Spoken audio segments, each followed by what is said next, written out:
in our last time together in 1 Samuel 1, we saw that Hannah did in fact give birth to a son. She named him Samuel because she had asked of the Lord for him, and God had granted her request. And then going on in verse 21, it says, the man Elkanah went up with all his household to offer to the Lord the yearly sacrifice and pay his vow. But Hannah did not go up, for she said to her husband, I will not go up until the child is weaned. Then I will bring him, that he may appear before the Lord and stay there forever. Elkanah, her husband, said to her, do what seems best to you. Remain until you have weaned him. Only may the Lord confirm his word. So the woman remained and nursed her son until she weaned him. Now when she had weaned him, she took him up with her with a 3-year-old bull and 1 ephah of flour and a jug of wine, and brought him to the house of the Lord in Shiloh, although the child was young. Then they slaughtered the bull and brought the boy to Eli. She said, O my Lord, as your soul lives, my Lord, I am the woman who stood here beside you, praying to the Lord. For this boy I prayed, and the Lord has given me my petition which I asked of him. So I have dedicated him to the Lord. As long as he lives, he is dedicated to the Lord. And he worshiped the Lord there.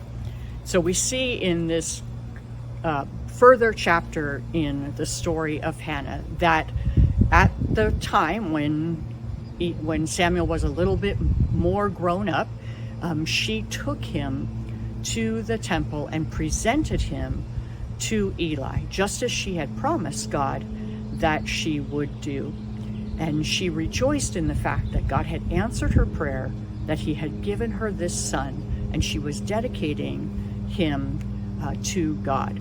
There are some things about this story that seem really odd to us. For example, most of us couldn't conceive of taking our child to the temple and dropping him off and saying, I've dedicated him to the Lord, so here you go.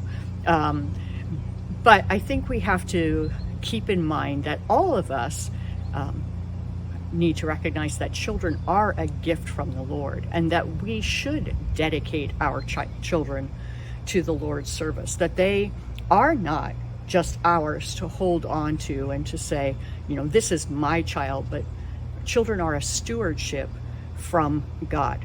And so with the children in our lives, let's make sure that we have put them in a place, have positioned them by the things we've taught them, by bringing them to church and having them be part of that gathering, that community of believers, by explaining to them the plan of salvation, by demonstrating by example our own relationship with God, our own dedication to his service, that we are positioning our children for a life dedicated to the Lord. That doesn't mean they're all going to serve in the temple, but it does mean that all of us, in whatever position God puts us in, can be dedicated to him. Our lives can be lived out as an act of service to him, in the big things, in the small things, in those out of the ordinary things, and in those everyday things.